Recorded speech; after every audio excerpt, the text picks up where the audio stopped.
Karena saya tahu itu amanah. Setiap program yang ada dari pemerintah kita turunkan langsung tanpa ada potongan atau apapun, karena itu hak masyarakat.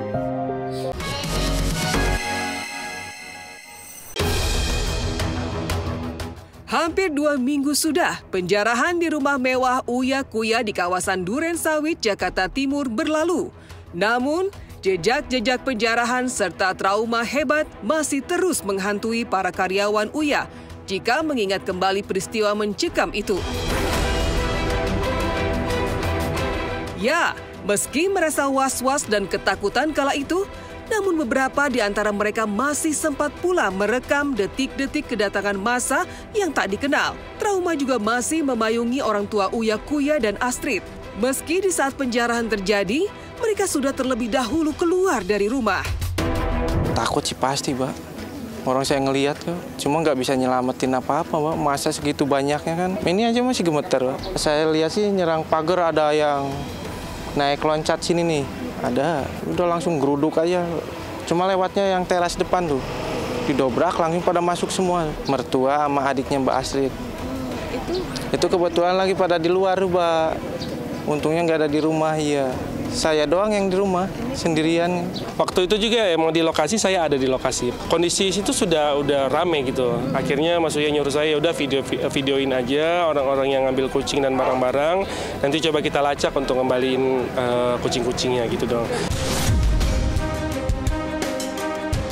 Dan tak hanya orang tua dan karyawan, sang pemilik rumah yakni Astrid, istri Uya Kuya, juga sampai menangis terseduh saat harus menceritakan perasaannya walau sudah mengaku ikhlas. Saya benar-benar, Bu, saya ngerasain saya korban fitnah. Jujur, Bu, saya seperti ngerasa dizolimi. Sampai yang terjadi dengan rumah saya. Bu, tidak ada sepeser pun duit dari DPR untuk membangun rumah itu. Tidak ada sepeser pun. Setiap kali kita turun ke masyarakat oleh pemerintah itu kita berikan semua kepada masyarakat. Tidak ada dipotong sepeser pun.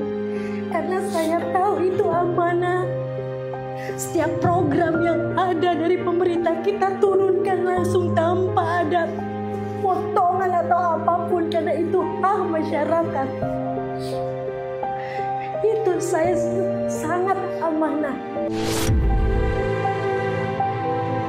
Kalau saya, yang terjadi dengan saya ikhlas lahir batin. Ya berdoa saja, dari kemarin juga saya berdoa semoga ada yang berniat baik gitu kan.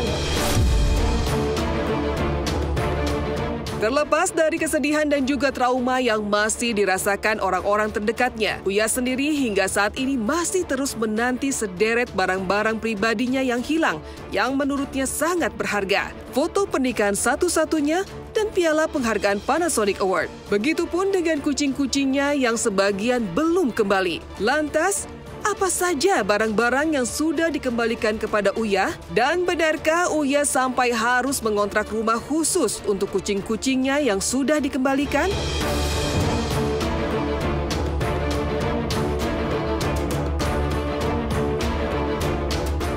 Sampai sekarang saya barang-barang kembali belum ada. Cuma tadi polisi sudah menemukan satu bundel yang isinya ada foto Astrid, ada akta jual beli, tapi saya belum lihat tuh akta jual beli apa. Foto-foto keluarga kita yang gede-gede, yang foto-foto anak-anak masih kecil, foto nikah. Itu sih yang sama kucing sih yang kasih kita ini. Total yang hilang itu kan ada 23 ya. Jadi yang sudah di tangan kami itu 9. Nah ini aku pikir biru.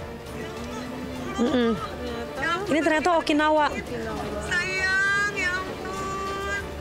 Ini Okinawa, Nawa. Kalau yang terjadi sama saya ikhlaskan lahir batin. Tapi kalau untuk soal kucing kita sedang mencari dan kita sudah serahkan ke kepolisian.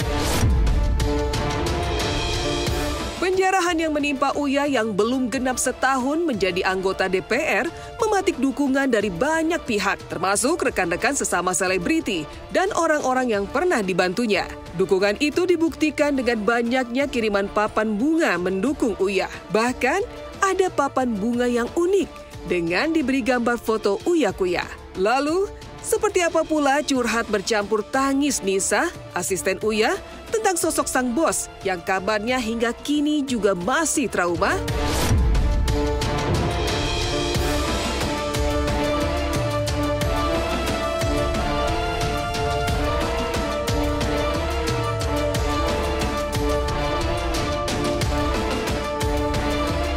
Setiap luka ada daya, di setiap ujian ada makna. Tetaplah kuat Bang Uya Kuya, doa terbaik kami untuk abang dan keluarga. Jadi sedih aku bacanya. Karena aku tahu Kak, maksudnya tuh di lapangan tuh, iya kan aku dari zaman dia pengen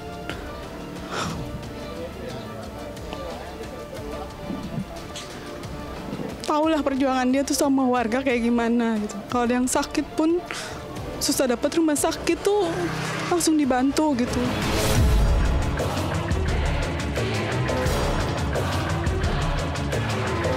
Berbanding terbalik dengan Uya Kuya yang sudah muncul dan merespon peristiwa penjarahan di rumahnya, Eko Patrio justru masih terkesan sembunyi.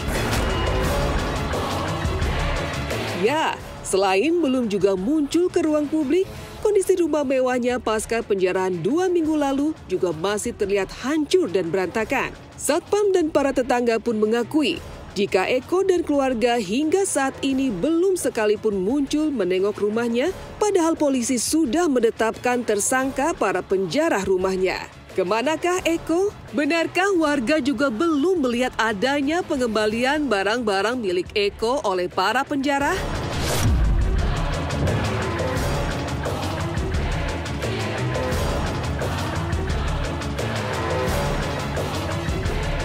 Saya sih kalau untuk itunya belum melihat dari saudara Ekonya itu sebagai anggota DPR datang ke rumahnya ya. Setelah kejadian itu kan. Kalau buat Pak Eko kita belum ada yang bisa dihubungin. Kita juga nggak ada informasi dari dia. Ya kalau pokoknya dia pas ada gini dia udah nggak ada di tempat. Ya paling ada rumah tangga doang, stok rumah tangganya atau keamanan dari dia. Ada beberapa tersangka yang sudah ditangkap dan lain sebagainya. Namun secara rinci nanti kami update lagi. Pasti akan diproses tuntas. Setali 3 uang dengan Eko, rumah Nafa Urbah juga masih terlihat sama seperti saat dijarah. Rumah itu hanya ditutupi pagar dan diberi tulisan rumah ini sudah dijarah. Warga mengakui Nafa juga belum pernah terlihat mendatangi rumahnya pasca penjarahan yang terjadi. Melalui medsosnya, Nafa justru terlihat tengah berada di Magelang menemui warga di dapilnya. Lantas, mengapa Nafa tak jua muncul di rumahnya?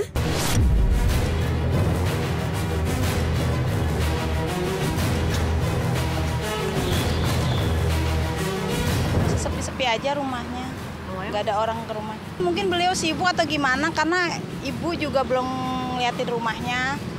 Kerabat-kerabat atau keluarganya juga belum ada yang datang. Di sisi lain, seperti apa kecaman Farhad Abbas terhadap para penjara? Lantas, apa kata Komeng yang juga sebagai anggota DPRD prihatin melihat penjarahan menerpa teman-temannya? Ya kita paling ikut prihatin aja kan gitu. Ya apa yang nggak bisa dibicarakan. Ya mudah-mudahan sehat kembali semuanya ya. Rakyatnya semuanya pada sehat aja. Uya Kuya sudah tampil, Bang Eko juga udah tampil. Pesan buat Eko itu semua ada. Apa yang Farhad Abbas sampaikan itu adalah mewakili Uya, Eko, dan Nafa. Tak hanya di Jakarta, beralih ke Surabaya, Jawa Timur. Arumi Bahsin, istri Wakil Gubernur Jawa Timur Emil Dardak, turut berbagi cerita mencekap saat kantor dinas sang suami, Gedung Negara Gerahadi Surabaya dibakar para pendemo. Ya, ibu 3 anak ini mengaku kaget saat tahu kantor sang suami jadi korban amuk massa.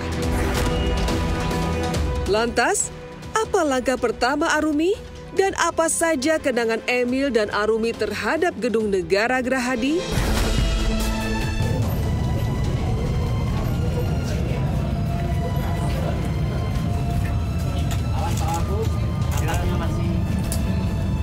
Pada saat itu fokusnya nanya kabarnya Mas Emil karena